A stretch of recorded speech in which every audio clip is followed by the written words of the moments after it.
Tech Tuesday.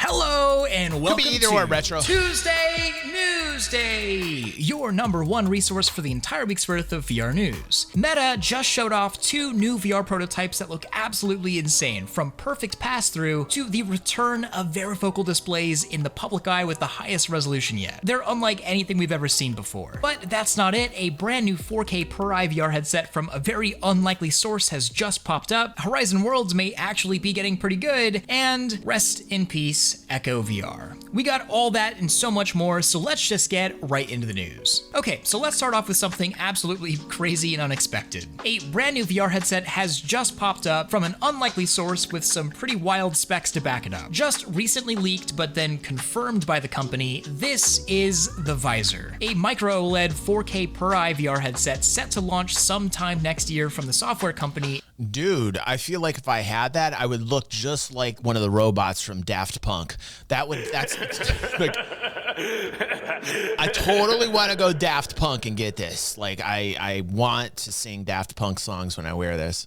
Immersed. Now, some of you may be familiar with Immersed, but in case you've never heard of it, Immersed is a productivity application that I've actually used quite a bit before. It's basically the only application out there that allows you to connect to pretty much any PC or Mac and set up to 5 virtual monitors in your play space to, well, work on things. And it seems that this headset isn't so much what you'd think of as a typical VR headset like a Quest 2 or beyond, but instead an extension of the Immersed application. Right now, it doesn't look like this is going to work with many other applications, and while this headset is supposedly 6 degree of freedom and does have these 4K per eye micro OLED displays, all of that is primarily intended for virtual monitor viewing, not so much gaming or anything else. Which kind of makes sense, I suppose. I think the only real complaint I've had with Immersed is that the typical 2K per eye resolutions that we have on most VR headsets just isn't really enough to be a true monitor replacement. Which is, I think, why Immersed is working on their own hardware. But I guess I do have some concerns if it doesn't work with OpenXR or Steam VR. It would just be a shame considering the hardware specifications, but I also have to mention I haven't actually seen any hardware yet or had it in hands. I've only seen renders so far, and until I see it and actually try the hardware, well, it's not actually hardware yet. So I'm definitely staying a little skeptical until I actually try it. The Immersed CEO did state that there's going to be way more information in a public release tomorrow, but now we can get into these Meta prototypes because, I mean, just look at these things. They're absolutely wild. Dude, but also in this conversation, I want to... Meta's killing it right now. Stock price through the roof. Meta's focusing. You know, I hate to admit it, but Zuck might have been right on this one, man.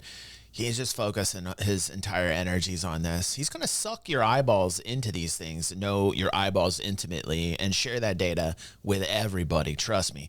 But, you know, hey, it's making the space, you know, evolve besides my eyeballs getting sucked out. To talk about how different this R&D side of Meta is compared to everything that we see publicly, because that has a big part in what these prototypes will mean for the future of VR and how they'll trickle down to consumer headsets in the future. And on top of that, you may actually get to try one of these, which is also crazy. But let's just start with the wild looking one before we get into the one that I'm really excited about. This is the Flamera, a prototype meant to explore potential solutions to a big problem that Meta has had. Well, really a problem that everyone has had, and it has to do with perspective and stereo correct pass-through. The issue is basically, how do you offer perspective correct mixed reality with cameras that aren't directly placed in front of your eyes? If you've got cameras below or above or to the right, well, it's just not going to be perspective correct. And right now, the way that most pass-through works, like for example on the Quest 2, is Meta takes the total image of the pass-through cameras and calculates a reprojection. I'm getting sick. Hold on a second. I'm already getting sick. I'm not even wearing a headset, and I'm already getting sick here. Hold on a second. You can do this, DG. You can do this, man. You can do this. Of the camera feed into approximately the correct position for your eyes, allowing you to see pass through mostly correctly from the right perspective. But as I'm sure you've noticed if you've ever tried one of these headsets, this leads to a wobbly, distorted image with lots of visual artifacts. But with Flamera, they took a totally different approach with something called a light-filled pass-through. Instead of one lens per camera sensor, Flamera uses a lens array that only lets in relevant light to the sensor. And that information is then stitched together into one single image that uses see from your perspective correct vision. And as you can see from the through the lens video, this is probably the most accurate pass-through I've ever seen on a VR headset. And it's almost comical when they switch back to the reprojection-based pass-through as a comparison. It's crystal clear versus, I don't know, a muddy mess. And we'll get back to the Flamera's purpose in a moment, but I want to talk about the other prototype, the one that I'm really excited about personally. This is Butterscotch Varifocal, an iteration on something. It's a flavor I'm not very fond of. Who likes butterscotch? You know, my grandmother liked butterscotch back in the day. God bless her soul. She liked her butterscotch, but man, you know, if it's a butter anything, I'll take butter pecan. Who's with me? Can I get an amen on butter pecan? Yes, sir. Can I get an amen? Yes. It's a very hard thing to replicate, a really good butter pecan, but a butterscotch, it's just a little too much. It's a little too much, you know. Mary says, I love butterscotch, but butter pecan is definitely better. There you go. Yes, sir. Can I get an amen? Yes. And the war of the butters, the butter ice creams, the butter pecan always wins. Always. Something that we talked about a few months ago. And who doesn't love butter nipples? For a long time now, the holy grail of VR optics have been something called varifocal Good to displays. see you, buddy. I've talked about them a bit in the past, but it's been a while, so I'm gonna do a very, very simplified recap for a moment. While Flamera looks to solve a few problems with pass-through, Butterscotch looks to solve a much deeper problem with VR in general, a phenomenon known as the Vergence Accommodation Conflict. And if you've ever tried to hold an object in VR really close to your face, you've probably already experienced this problem. Everything will get really blurry, and you may even go cross-eyed or get a little disoriented. The problem is that VR headsets and lenses just don't act like our eyes and brain. And that not only makes things look unrealistic, but it can also lead to some pretty unpleasant effects like eye strain or disorientation. And varifocal displays look to solve this by Thrill Seeker's doing a wonderful job at making me sick this morning. like, I'm getting vertigo. I'm never the type of guy that would expect it to be this way. I've only been in a VR headset one time at my friend's house who's got a lot of money, and I can't afford these things, right? And and I boxed, man. I put Tyson down. I showed him his place. I was like, you get down. I'm the champion. I'm the legend. That's right, Mike Tyson. That's right, Mike Tyson.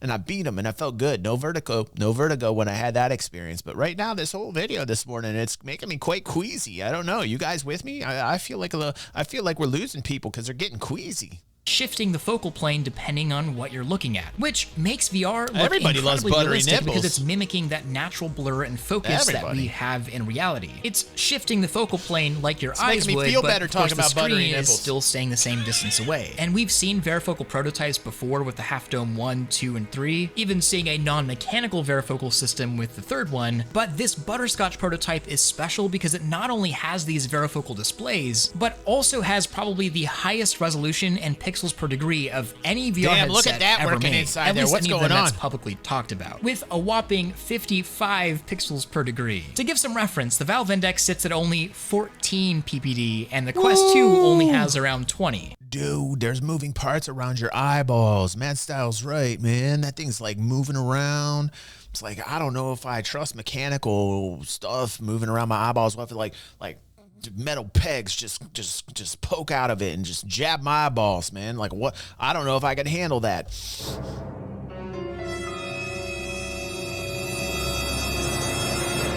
I don't know, man. I know that probably would never happen, but if it were to happen, it would definitely happen to me. And of course, this comes at some downsides for Butterscotch. It only has a 50-degree field of view, which may sound laughable. It's also expensive, mechanical, and probably pretty heavy. But for those 50 degrees, this right now is probably the most realistic experience that you can get on the entire planet. Between varifocal displays and this super high resolution, depth is rendered much more correctly than anything else, and the image is clearer than anything else. Which gets... Dude, so what is happening here is that it's actually like bringing things a little bit closer to you. You're being more immersed when things are farther away. The VR headset is like literally moving up to your eyeballs and rating the fact that your eyeballs need to have something moved up to you. That is freaking fantastic. That's crazy. Starlet, did you put this in here? I think Starlet, one of our beautiful algorithms, put this in here. I love this.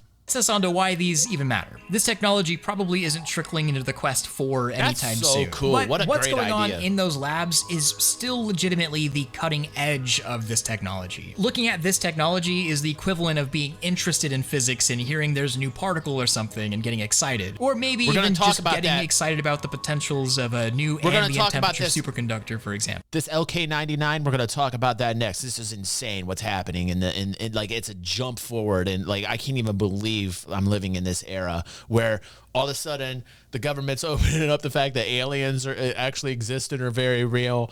What else is happening that's like craziness? All the world's forests are on fire right now.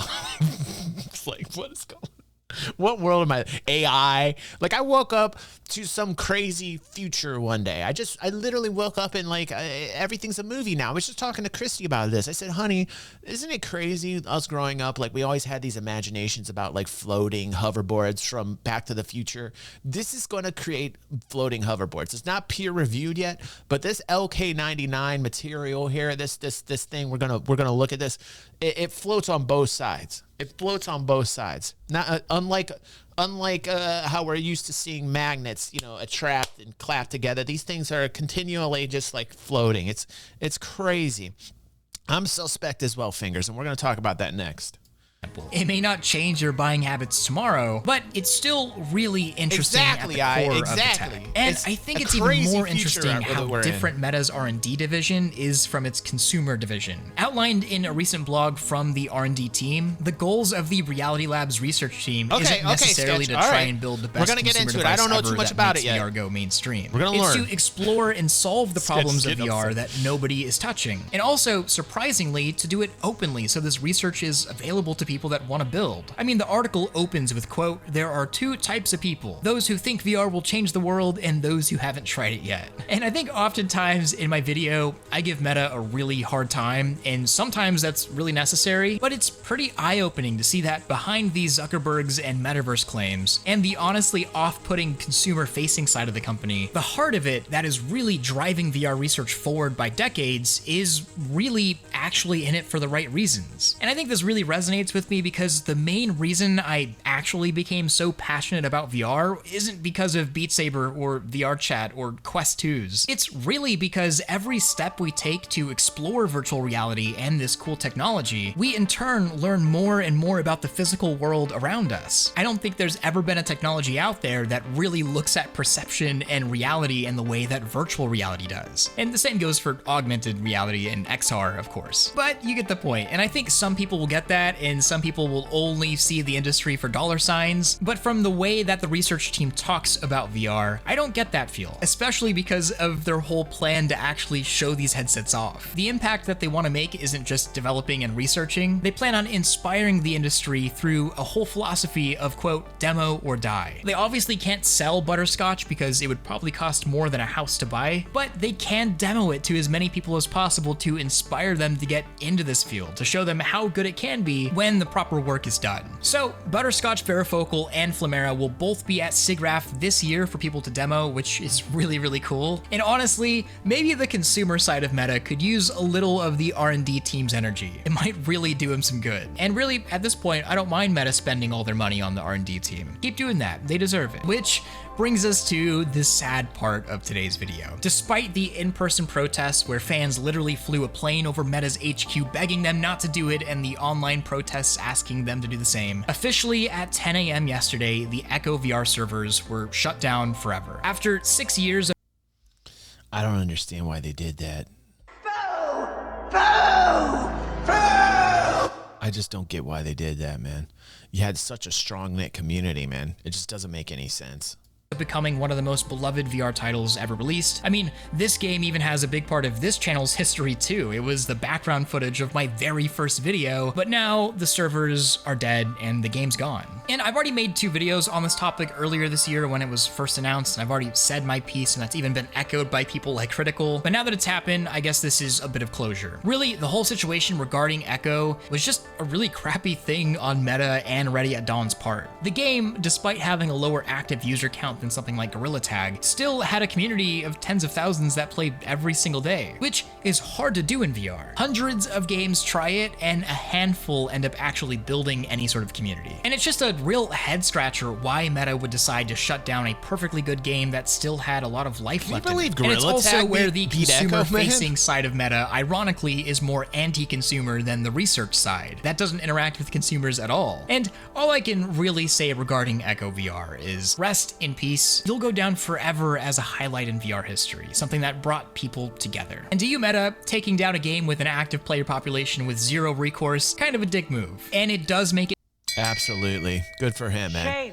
Good for Thrill Seeker. This is why I love him, man. He's on the cutting edge of VR. He is such just a champion. He's such a professional, man. I love him. I feel like you don't care about people, which isn't the best look. And I also know that people are tired of me talking about this, probably because you guys didn't play Echo at all, and that's perfectly fine. I totally understand if you don't care about the Echo situation. But to all the people that did get burnt, it's hard not to be empathetic, especially in a situation where no empathy was given by the head company. But really, just moving forward, I truly hope that next month when Connect happens, Meta has something really good to replace Echo with. Maybe that was why they canceled it in the first place, and I hope that's the case. I will just say that in the future, if you ever do this sort of thing again, maybe announce the replacement first before you just rip down a game. I don't know. But anyways, Connect, Meta's yearly event where they normally release hardware and where the Quest 3 and probably a bunch of other VR titles will be released or at least announced, crossing my fingers for GTA, has had its dates confirmed. This year, September 27th and 28th, Meta's VR ambitions will take its next step. And as we get closer to that, I'm sure we're going to hear a lot more from it. So probably one of the more surprising things this news day isn't so much the prototypes in Visor, it's actually the potential that Horizon Worlds, Meta's VR social platform, may actually be getting pretty good.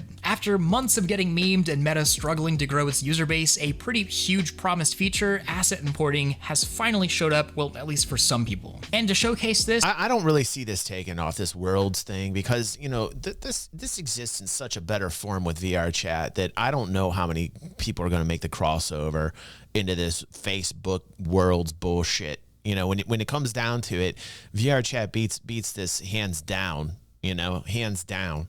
A first-party Horizon World Super Rumbles has just released, and it's a first-person shooter within the platform, and it's actually pretty darn good. I think a lot of people think I hate Horizon Worlds, which is not necessarily true. It just was really bad for a long period of time, which doesn't look great for meta or optics. That's the reason why it was memed. But after giving this a go, I do think this is a definite step in the right direction, and I'm really curious to see where Horizon goes in the next year. There's so much more you can do with VR chat compared to what they're doing here, and you know, frankly, like, this would be okay if it were like a Nintendo thing. These guys look like Wii characters, in my opinion. You know what I mean? Especially considering that after years of rumors, Roblox has officially made it to the Quest Store. Well, not the main app store, but it's on App Lab in beta with a few limitations. And it's also not too bad, actually. There's been a lot of hate for it as well, which I can definitely understand. Yeah, I can understand that too, but it'll bring mass adoption. One of the stories that Thrill Seeker put across about 2 weeks back that we watched was that Roblox was going to be VR compatible,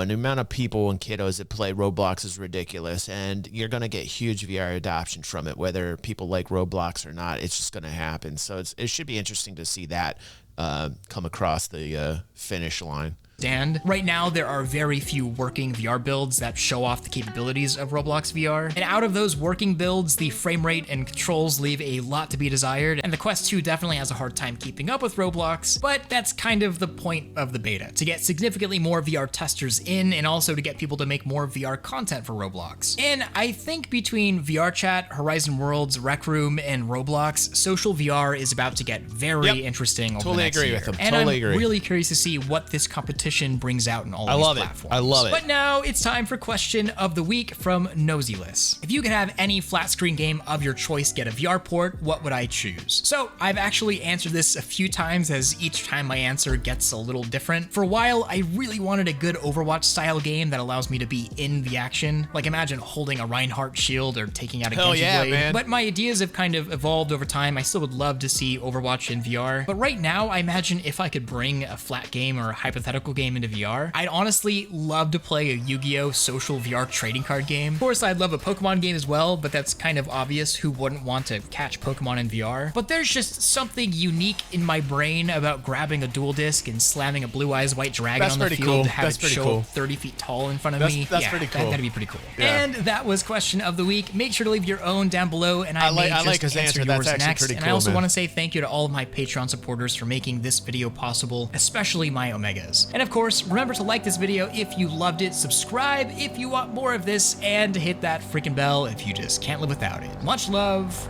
Thrill Out. You know, this is great. I love Thrill Seeker. He stops by occasionally. He says hello on our morning streams. It's really nice, dude.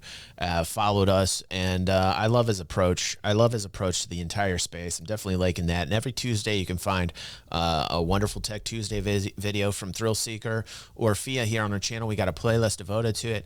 And if you're a fan, please share it and like it. So thank you very much. And let's get to the next little piece of what the algorithms found us today.